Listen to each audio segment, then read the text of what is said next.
జనరల్గా మన భారతీయులకి అరిటాకులో భోజనం చేయడం అంటే చాలా ఇష్టం అనమాట. ఎందుకంటే దాన్ని ఒక సంప్రదాయంగా భావిస్తారు కాబట్టి. కానీ మధ్యకాలంలో అరిటాకుల కంటే కూడా ప్లాస్టిక్ ప్లేట్ల వాడకం విపరీతంగా పెరిగింది. ఈ ప్లాస్టిక్ ప్లేట్లలో తినడం వల్ల ఎన్ని అనారోగ్య సమస్యలు వస్తాయో అన్న విషయాన్ని ఎవరు గుర్తించట్లేదు. సో ఈ వీడియోలో అరటి ఆకుల్లో తినడం వల్ల ఎన్ని ప్రయోజనాలు ఉన్నాయో తెలుసుకుందాం. సో అరిటాకులో భోజనం చేయడం కేవలం సంప్రదాయం మాత్రమే కాదు, దీని వెనుక సైన్స్ అనేది ఒకటి ఉంది అన్న విషయం మీకు తెలుసా? సో ఈరోజు తెలుసుకుందాం.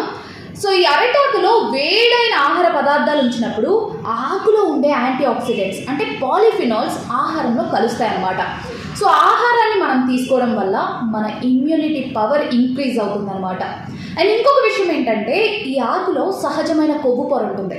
అది కనుక ఆహారంలో కలిస్తే ఒక ప్రత్యేకమైన రుచిని అలాగే సువాసనని కూడా జోడిస్తుందంట. అండ్ ఇది పర్యావరణానికి కూడా చాలా సేఫ్. ప్లాస్టిక్ ప్లేట్స్ ఎలా అంటే మనం తిన్న తర్వాత మనం పడేస్తాం కదా, పడేసిన తర్వాత అది భూమిలో కరగడానికి చాలా ఏళ్ళు పడుతుందన్నమాట. కానీ అరటాకు అలా కాదు, మనం వేసిన వెంటనే కొన్ని రోజుల్లోనే అది డిస్పోజ్ అయిపోతుంది. సో ఈ విషయాలన్నిటినీ వివరిస్తూ ఒక వీడియో ఒక బాలుడు అయితే పంచుకున్నాడు. సో ఆ వీడియో అయితే సోషల్ మీడియా మాధ్యమాల్లో వైరల్ అవుతుంది.